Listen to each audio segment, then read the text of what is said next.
अस्सलाम वालेकुम।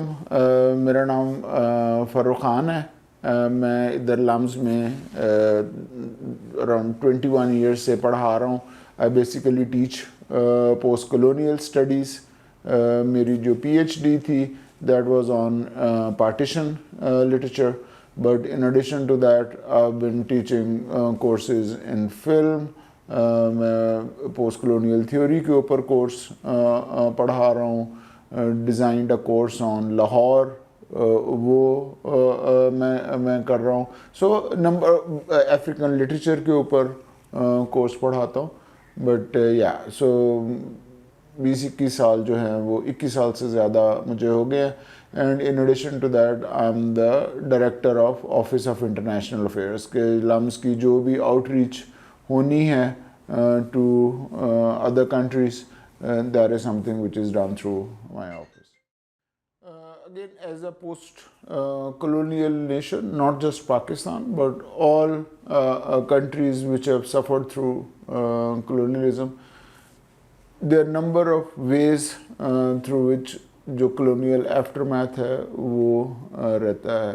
and जो alienation, cultural alienation जो primary उसका reason जो है वो बनता है, that is through education. जो भी आपके quote and quote elite schools बने हुए होते हैं उधर it is something which is much more regimented, it is much more enforced, and people actually take pride in internalising those codes. जिस तरह आप लोगों ने कई जगह पे सुना होगा that in certain private schools they don't allow you to speak your own language. So language and culture are inextricably linked. अगर आप अपनी लैंग्वेज को नहीं बोलने देंगे, so that means that you are kind of encouraging alienation. Self alienation होती है if it remains unchecked, वो आफ्टर वाइल वो ऑलमोस्ट सेल्फ हेट्रेड टाइप की चीज़ जो है वो हो जाती है। ऑन द अदर हैंड जो स्टेट एजुकेशन होती है वहाँ पे अगर आप देखें रीडिंग या इवन इंग्लिश के जो कोर्सेज होते हैं, these are things which are outdated in the sense के मे बी जो 30 या 40 साल पहले चीज़ें थी वही हो रही हैं। There however in the last government there has been an attempt to revise the national curriculum, and maybe that's a first step to decolonize the culture. So again जो alienation की बात आती है, in my opinion, because again I'm engaged with teaching, so alienation जो है वो education के through आती है। education के साथ आपके जो cultural और जो personal almost kind of markers बन जाते हैं, they are all placed outside of your lived experience.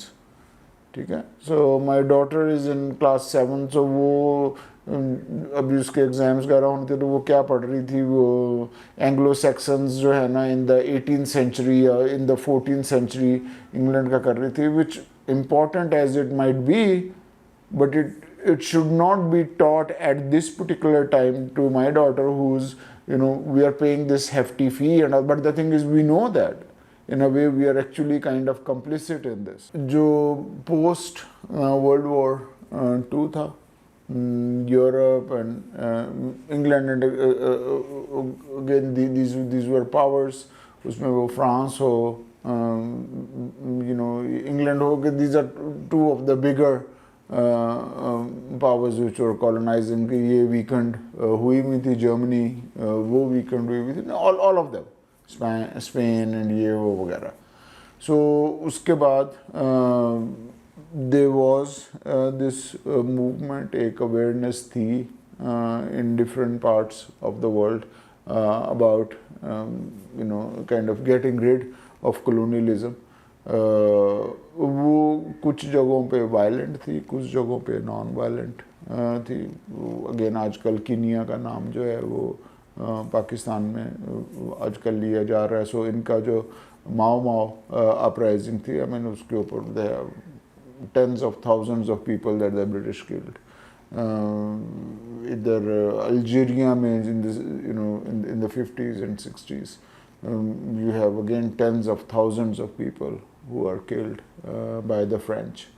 Brutally ये इधर लिबिया में जो है वो 1950s में ये इटालियंस जो थे उन्होंने लोगों को मारा. As far as the Indian subcontinent is concerned, यहाँ पे जो struggle है for getting rid of colonialism वो bloody होती है. When you have a different 1857 में uprising होती है, war of independence होती है. But say 1947 में so the removal of colonialism का इतना डैमेज नहीं होता है, but in a sense it's what happens after that. जो bloodshed है India and Pakistan का, that's partition.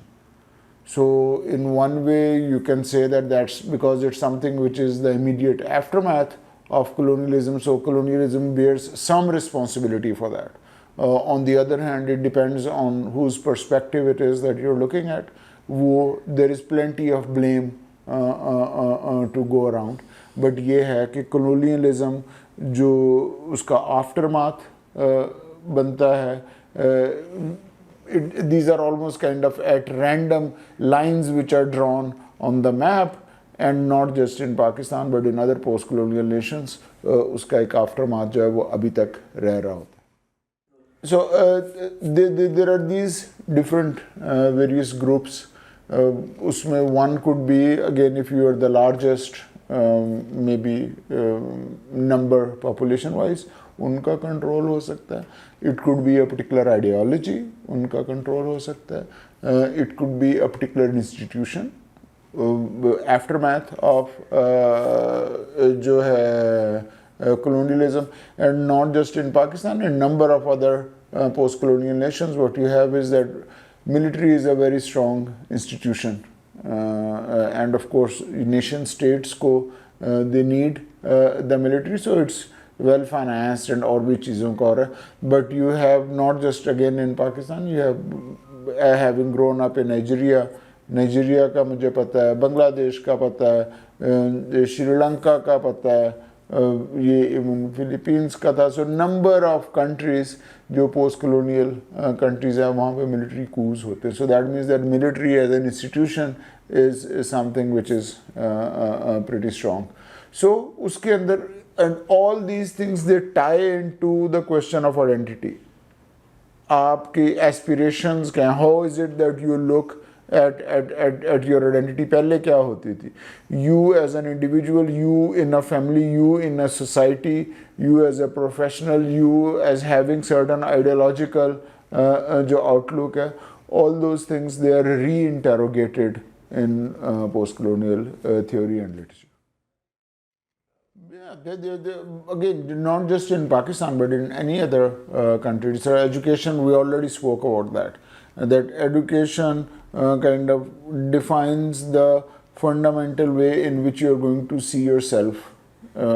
But वही अगर skewed है कि जी फलानी जगह की स्नो हो रही है और फलानी जगह पे ये चीज़ें हो रही हैं, one is not saying कि जी they are not important. What one is saying is that if you look at जो societies या cultures that you are trying to emulate, in this case जो colonial कल्चर है, वो अपनी education उनके बच्चों की किस तरह होती है. अपनी उनकी एजुकेशन होती है कि they are made aware of what is happening in their sphere. वो फिजिकल हो जाए, एक पर्टिकुलर आइलैंड है इंग्लैंड, उसमें क्या हो रहा होगा, आइडियोलॉजिकल हो सकता है, पॉलिटिकल हो सकता है, सोशल हो सकता है. बट पोस्ट कॉलोनियल नेशंस में आप देखें तो वो सारा कुछ जो है वो रिमूव हो जाता है. प्राइमरी जो इम्पोर्टेंस जो है वो colonial almost kind of either them being here, because one needs to see that colonialism का ये नहीं है कि colonialism 1947 को ख़त्म हो गया. Okay? वो physical presence ख़त्म होगी, but जो उसका aftermath है, what you call is now is neo-colonialism. There are different ways through which certain ideologies, certain political, social powers जो हैं, they control countries. So you have multinationals which are bigger than or more powerful than certain countries, but all of these are based in the West. You have your IMF, you have your world bank, you have your UN। कोई भी आप चीज़ देख लें जो strong होगी वो कहाँ पे बेस होगी? It's going to be based, and who are going to be the important countries in that? These are countries which were former colonial masters. What is it that these guys are going to do? Are they going to make rules which are detriment to them or advantageous to them? Of course, they're going to make rules which are of greater advantage. So, ये जो aftermath चीज़ों का हो रहा था, जो it appears to a certain extent that colonialism is over, but as I said, whenever there is a power vacuum, there are groups which take that place.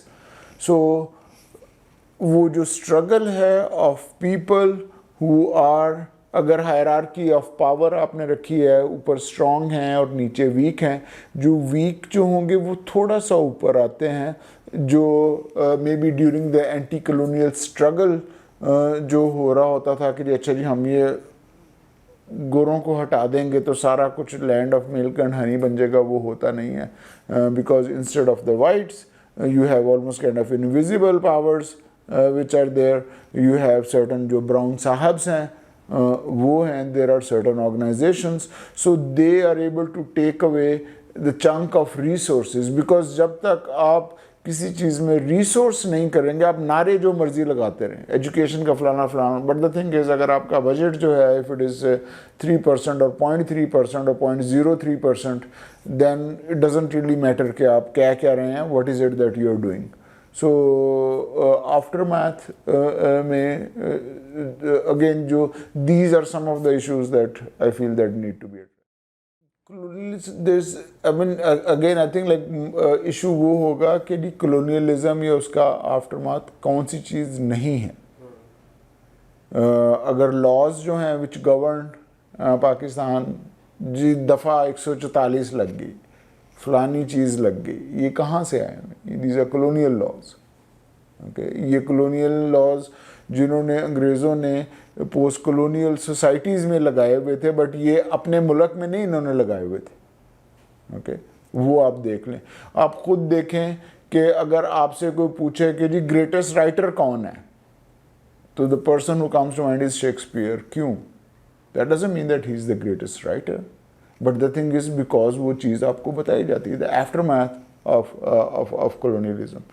Institutions देखें, which are the institutions जो which pay almost homage to जो colonialism, those institutions are stronger.